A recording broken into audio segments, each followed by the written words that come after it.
இந்த வீடியோவில் Adobe Indesignல text rap ஆப்ஷன்னா என்ன, அதை பயன்படுத்தி மேகசைன், நியூஸ் பேப்பர் மற்றும் எந்த ஒரு பேஜ் லேஅவுட் டிசைனுக்கும் எப்படி நம்ம அழகு சேர்க்கலாம் அப்படின்னு பார்க்க போகிறோம். ட்விட்டர் டீச்சர்ஸ் கொடுக்கும்போது இங்கே பார்த்தீங்கன்னா நமக்கு இந்த எட்ஜஸை சுற்றி தனியாக நமக்கு இந்த வேல்யூஸை இன்க்ரீஸ் பண்ணி பார்த்தோம்னா ஷேப்புக்கு ஏற்ற மாதிரி டெக்ஸ்ட் வந்து ராப் ஆகிறது. செலக்ட் சப்ஜெக்ட் அப்படின்ற ஆப்ஷன் இருக்குது, அதை நான் சூஸ் பண்ணுறேன். சப்ஜெக்ட் எவ்வளோ தனியாக தெரியுதுன்றதை பொறுத்து இதில் இக்னோர் டெக்ஸ்ட் ராப் அப்படின்னு.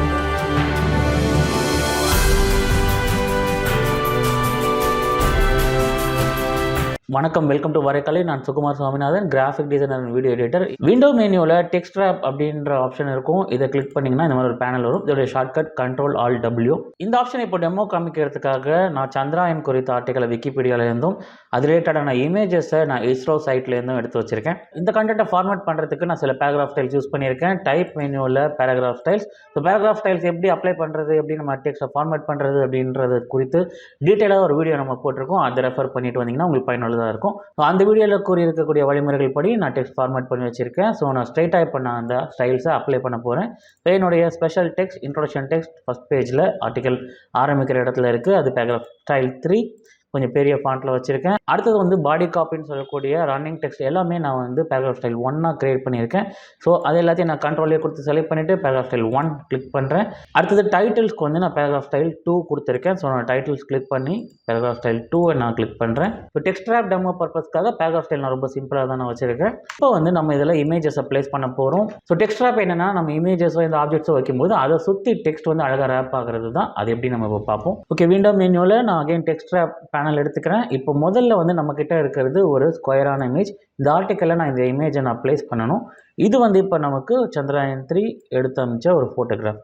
ஸோ இந்த ஃபோட்டோகிராஃபை நான் இந்த ஆர்டிக்கல் இப்படி வைக்கும்போது பார்த்திங்கன்னா டெக்ஸ்ட்டு வந்து அதுக்கு மேலே வந்து ப்ளேஸ் ஆகுது. இது நமக்கு படிக்கிறதுக்கு சிரமமாக இருக்கும். நம்ம நியூஸ் பேப்பர் மேகசைன்ஸ்லாம் பார்ப்போம், டெக்ஸ்ட்டு வந்து இமேஜஸை சுற்றி வரும். ஸோ இந்த இமேஜை நம்ம எங்கே வச்சாலும் டெக்ஸ்ட் ஆட்டோமேட்டிக்காக நமக்கு ஒதுங்கி வழிவிடணும் அப்படின்னா இந்த டெக்ஸ்ட் ராப் பேனலில் இருக்கக்கூடிய செகண்ட் ஆப்ஷனை நம்ம கிளிக் பண்ணோம். முதல் ஆப்ஷன் பார்த்திங்கன்னா நோ ரேப் அப்படின்னு டிஃபால்ட்டாக இருக்கும். ஸோ எந்த ரேப்பும் நமக்கு அப்ளை ஆகலை. ஸோ நான் இப்போ இமேஜை செலக்ட் பண்ணியிருக்கேன். ரெண்டாவது ஆப்ஷனை நான் கிளிக் பண்ணுறேன், wrap around bounding box. Bounding பாக்ஸ்னால் என்ன அப்படின்னா, நம்ம இந்த ஆப்ஜெக்டை செலக்ட் பண்ணும்போது வரக்கூடிய செலெக்ஷன் தான் பவுண்டிங் பாக்ஸ். ஸோ இப்போ பார்த்தீங்கன்னா நான் கிளிக் பண்ண உடனே இந்த இமேஜை சுற்றி டெக்ஸ்ட் வழிவிட்டு ஒதுங்கிருச்சு. ஸோ இந்த இமேஜுக்கு இப்போ நம்ம ரேப் அரவுண்ட் பவுண்டிங் பாக்ஸ்ன்ற ஆப்ஷன் கொடுத்துருக்கோம். இதை நம்ம எங்கே எடுத்துகிட்டு போனாலும் அதை சுற்றி டெக்ஸ்ட் வந்து வழிவிடுறதை நம்ம பார்க்கலாம். நான் இப்போ இந்த இமேஜை ஒரு இடத்துல வச்சுட்டேன். அடுத்த ஆப்ஷன் பார்த்தீங்கன்னா ரேப் அரவுண்ட் ஆப்ஜெக்ட் ஷேப். அதாவது நான் ஒரு earth and Moon PNG and PSD files நான் ப்ளேஸ் பண்ணி வச்சுருக்கேன். இன்டிசைனில் பேக்ரவுண்ட் லேயர் எதுவும் இல்லாமல், பேக்ரவுண்ட் ஒயிட் கூட இல்லாமல். ஓகே, இப்போ நான் இந்த மூன் பிக்சர் எடுத்துகிட்டு போகிறேன். இதை வந்து நான் இங்கே மேலே வைக்க விரும்புகிறேன். இதுக்கு வந்து பார்த்திங்கன்னா again wrap around bounding box அப்படின்ற ஆப்ஷனை நம்ம கிளிக் பண்ணோன்னா இந்த மூன் சர்க்கிள் ஆப்ஜெக்டாக இருந்தாலும், இதுக்கு எந்த பேக்ரவுண்டு இல்லாமல் இருந்தாலும் கூட இதோடைய பவுண்டிங் பாக்ஸை சுற்றி தான் நமக்கு இப்போ இங்கே ரேப் ஆகியிருக்கு. அதாவது நம்ம சர்க்கிளாக இருக்கட்டும், இல்லை எந்த ஒரு ஷேப்பாக இருக்கட்டும், அதை செலக்ட் பண்ணோம்னா நமக்கு வரக்கூடிய பவுண்டிங் பாக்ஸ் எப்பயுமே ஸ்கொயர் ஆர் ரெக்டாங்கிள் தான். ஸோ அதை பொறுத்து நமக்கு இங்கே டெக்ஸ்ட் ரேப் அப்ளை ஆகியிருக்கு. எனக்கான இந்த மூணை சுற்றி எனக்கு அழகாக சர்க்குலராக எனக்கு டெக்ஸ்ட் ரேப் ஆகணும் அப்படின்னா அதுக்கு நம்ம மூணாவது ஆப்ஷனை கிளிக் பண்ணுறோம், wrap around object shape. So wrap around object shape கொடுத்தாலும் நமக்கு எந்த சேஞ்சும் காட்டல. ஏன்னா இங்கே டைப்னு ஒரு ஆப்ஷன் எனேபிள் ஆகிருக்கு. அதில் டிஃபால்ட்டாக பவுண்டிங் பாக்ஸ்ன்னு தான் இருக்குது. ஸோ இந்த பவுண்டிங் பாக்ஸ் எடுத்துகிட்டு நான் ஆல்ஃபா சேனல் அப்படின்னு நான் கொடுக்குறேன். இப்போ பார்த்தீங்கன்னா நம்மளுடைய ஷேப் அழகாக டிடெக்ட் ஆகிட்டு அதுக்கு ஏற்ற மாதிரி நமக்கு டெக்ஸ்ட் ஃப்ரேம் வழிவிட்டுருக்கு. ஸோ இந்த டெக்ஸ்ட் ரொம்ப ஒட்டிகிட்டு இருக்கிறத நம்ம கொஞ்சம் தள்ளி விலக்கி வைக்கலாம் அப்படின்னு நினச்சோம்னா இந்த ஆஃப்செட் ஆப்ஷன் நம்ம பயன்படுத்தலாம். இதை நம்ம வேல்யூ இன்க்ரீஸ் பண்ணுறது மூலமாக நமக்கு டெக்ஸ்ட் வந்து ஒதுங்கி வழிவிடுறதை நம்ம பார்க்கலாம். இதே ஆப்ஷன் நம்ம இங்கே ரேப் அரவுண்ட் பவுண்டிங் பாக்ஸ்லேயும் பார்க்கலாம். நான் பவுண்டிங் பாக்ஸ் கொடுத்த இந்த இமேஜை நான் செலக்ட் பண்ணுறேன். இந்த இமேஜை செலக்ட் பண்ணிட்டீங்க பார்த்தீங்கன்னா நமக்கு சைஸ் இன்க்ரீஸ் பண்ணும்போது இங்கே பார்த்தீங்கன்னா ஒரு தனி லைன் வந்து ஆஃப்செட் பண்ணுது. அந்த ஆஃப்செட் லைனுக்கு ஏற்ற மாதிரி நமக்கு டெக்ஸ்ட் ரேப் ஆகுது. இந்த செயின் நம்ம ஆனில் வச்சுருந்தோம்னா எல்லா வேல்யூஸும், அதாவது 4 டைரெக்ஷன்லேயும் வேல்யூஸ் ஈக்குவலாக நமக்கு ஆஃப்செட் கொடுக்கும். இதை நம்ம அன்செயின் பண்ணிட்டோன்னா நமக்கு பர்டிகுலராக ஒரு இடத்துல மட்டும், இப்போ டாப் மட்டும் நான் கொடுக்குறேன் பார்த்தீங்கன்னா டாப் ஆப்ஷன் மட்டும் ஆஃப்செட் நமக்கு வந்துட்டுருக்கு. ஸோ அதே போல் இப்போ நம்ம 3க்கு நான் கிளிக் பண்ணிவிட்டு நான் இதோடைய வேல்யூஸ் நம்ம எவ்வளோ கொடுக்குறோமோ அதுக்கேற்ற மாதிரி நமக்கு ஷேப்புக்கு ஏற்ற மாதிரி நமக்கு டெக்ஸ்ட் ஒதுங்கி வழிவிடுது. ஸோ இந்த பர்டிகுலர் ஃபைல் பார்த்தீங்கன்னா லிங்க்ஸ் பேனல் ஓப்பன் பண்ணுறேன், Ctrl+Shift+D moon.psd.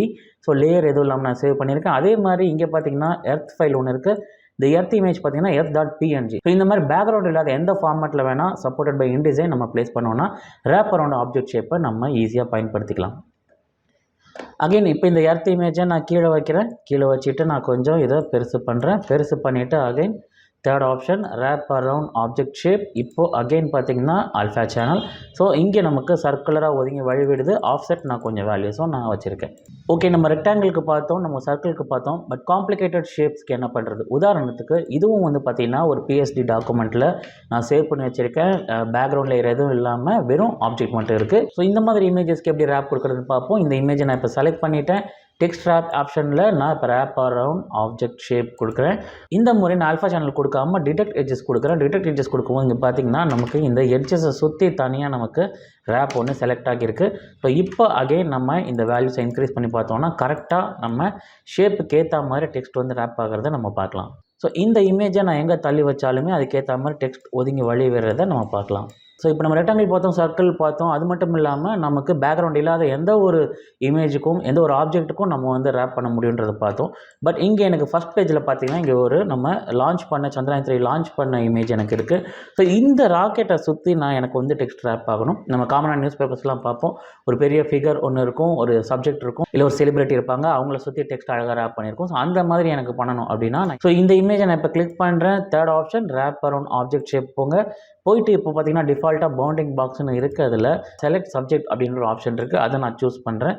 ஸோ நம்ம இமேஜோட கான்ட்ராஸ்ட் எட்ஜஸ் எவ்வளோ கிளியராக தெரியுது, நம்ம சப்ஜெக்ட் எவ்வளோ தனியாக தெரியுதுன்றதை பொறுத்து அவ்வளோ அக்யூரேட்டாக நமக்கு அது ஜென்ரேட் பண்ணி தரும். ஸோ ஆப்ஜெக்டை சுற்றி அழகாக ஒரு ரேப் பாத் வந்து இன்டிசைனே நமக்கு க்ரியேட் பண்ணி கொடுத்துருச்சு. ஸோ இங்கே பாருங்கள், நம்ம ராக்கெட்டை சுற்றி இந்த டெக்ஸ்ட் வந்து அழகாக நமக்கு ரேப் ஆகியிருக்கிறத நம்ம பார்க்கலாம். ஸோ இந்த செலக்ட் சப்ஜெக்ட் ஆப்ஷனை உங்களால் பர்டிகுலர் இமேஜில் அப்ளை பண்ண முடியல, சரியாக வரலனாலும் நம்ம மேனுவலாக கூட பண்ணலாம். நான் இந்த இமேஜை செலக்ட் பண்ணிவிட்டு நோ ரேப் கொடுத்துட்றேன். இப்போ நமக்கு இந்த ராக்கெட்டை சுற்றி வரணும் அப்படின்னா either pen tool or pencil tool, எந்த டூல் நீங்கள் கம்ஃபர்டபுளாக எடுத்துக்கோங்க. நான் பென் டூல் எடுத்து எனக்கு எந்த இடங்களில் ரேப் ஆகணுமோ அதை சுற்றி ரஃபாக ஒரு ஸ்ட்ரோக் வரைகிறேன். இப்போ நான் என்னோடய ஷேப்பை கம்ப்ளீட் பண்ண பிறகு சிம்பிளாக ரேப் அரவுண்ட் ஆப்ஜெக்ட் ஷேப்பை நான் கிளிக் பண்ணுறேன். இப்போ பார்த்திங்கன்னா ஆட்டோமேட்டிக்காக சிம்பிளாக எந்த டைப் ஆப்ஷனும் இல்லாமையே நமக்கு அழகாக ரேப் ஆகியிருக்கிறத நம்ம பார்க்கலாம். ஸோ நம்ம முடித்த உடனே இந்த ஸ்ட்ரோக்குக்கு வந்து நம்ம நன் கலர் கொடுத்துட்டோம்னா நமக்கு ஸ்ட்ரோக் வரைஞ்சது கூட தெரியாது. நம்ம மேனுவலாக இதே ஆப்ஷனை நம்ம பண்ண முடியும். இன்னொரு விஷயம் டெமோ பண்ணுறதுக்கு நான் செலக்ட் சப்ஜெக்ட் ஆப்ஷனுக்கே போகிறேன். நான் இந்த ஸ்ட்ரோக்கை டெலிட் பண்ணிவிட்டு Alt Ctrl W text wrap option எடுத்துகிட்டு பழையபடி wrap around object shape select சப்ஜெக்ட்லேயே வச்சுட்டேன். இப்போ நம்ம ஃபேஸ் பண்ணக்கூடிய இன்னொரு ப்ராப்ளம் இருக்குது. நம்ம ரேப் இங்கே கொடுத்ததுனால டெக்ஸ்ட் வந்து ஆட்டோமேட்டிக்காக ரேப் ஆகிடும். ஆனால் ரேப் இருக்க ஏரியாலே நம்ம இன்னொரு டெக்ஸ்ட்டை வைக்க வேண்டிய சூழ்நிலை நமக்கு வரும். உதாரணத்துக்கு இங்கே ஒரு டைட்டில் வைக்கணும் அப்படின்னா நான் இங்கே சந்திராயன் 3 அப்படின்ற ஒரு டைட்டில் நான் இங்கே வைக்க போகிறேன். இங்கே பார்த்தீங்கன்னா இங்கே நமக்கு விசிபிளாக இருக்க டைட்டில் நான் இங்கே வச்சோடனே நமக்கு இன்விசிபிள் ஆகிடுது. ஏன்னா நம்ம ரேப் கொடுத்துருக்கோம். ஸோ ரேப் வந்து இந்த டெக்ஸ்ட்டையுமே ரேப் பண்ணுது. ஸோ பர்டிகுலர் டெக்ஸ்ட் ஃப்ரேம்ஸை டெக்ஸ்ட் குரூப்ஸை நம்ம வந்து ரேப் பண்ணலே தவிர்க்கணும் அப்படின்னா அந்த டெக்ஸ்ட் ஃப்ரேமை ரைட் கிளிக் பண்ணுங்கள், text frame options are Ctrl B அப்படின்றத சூஸ் பண்ணுங்கள். இதில் இக்னோர் டெக்ஸ்ட் ரேப் அப்படின்னு இருக்கும். இதில் கிளிக் பண்ணிங்கன்னா இங்கே பார்த்தீங்கன்னா இந்த பர்டிகுலர் டெக்ஸ்ட் ஃப்ரேமுக்கு எந்த ரேப்பும் அப்ளை ஆகாது, நம்ம ஓவர் ரைட் பண்ணிட்டோம். ஸோ இதை நான் தைரியமாக இங்கே வந்து ஒரு டைட்டிலாக நான் ப்ளேஸ் பண்ணுறேன். இன்னொரு விஷயம் நம்ம பண்ணலாம், ஒரு டெக்ஸ்ட்டே வந்து ஒரு ஆப்ஜெக்டாக ப்ளே பண்ணி ரேப்பை கொடுக்கலாம். உதாரணத்துக்கு நான் இங்கே ஒரு டெக்ஸ்ட் வைக்க விரும்புகிறேன்.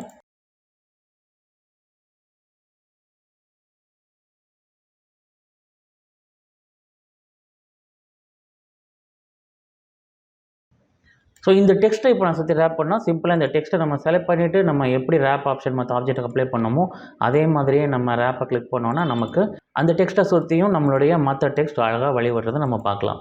இந்த வீடியோ உங்களுக்கு பயனுள்ளதாக இருந்திருக்கும் நம்புகிறேன். இதில் உங்களுக்கு ஏதாவது சந்தேகம் இருந்தால் நீங்கள் கமெண்ட்டில் குறிப்பிட மறக்காதீங்க. நிச்சயமாக நான் பதிலளிக்க முயற்சி பண்ணுறேன்.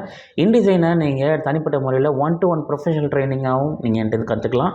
இன்டிசைன் மட்டும் இல்லாமல் ஃபோட்டோஷாப், இல்லுஸ்ட்ரேட்டர், ப்ரீமியர் ப்ரோ போன்ற அப்ளிகேஷன்ஸும் நான் ட்ரைனிங் கொடுத்துட்ருக்கேன். உங்களுக்கு தேவைப்பட்டால் என்னை தொடர்பு கொள்ளுங்கள். என்னை தொடர்பு கொள்வதற்கான தகவல்கள் நான் டிஸ்கிரிப்ஷனில் கொடுத்துருக்கேன். இது போல் தொடர்ந்து பல டிசைன் எடிட் வீடியோஸ் நம்ம வரைக்கலையில் பண்ணிகிட்ருக்கோம். ஸோ வரைக்கலைக்கு ஷேர் பண்ணுங்கள், சப்ஸ்கிரைப் பண்ணுங்கள். இவ்வளோ நாள் நீங்கள் தந்துட்டு இருக்க எல்லா சப்போர்ட்டுக்கும் என்னுடைய நெஞ்சார்ந்த நன்றிகள். மீண்டும் வரைக்கலையில் சந்திப்போம். சுகுமார் சுவாமிநாதன்.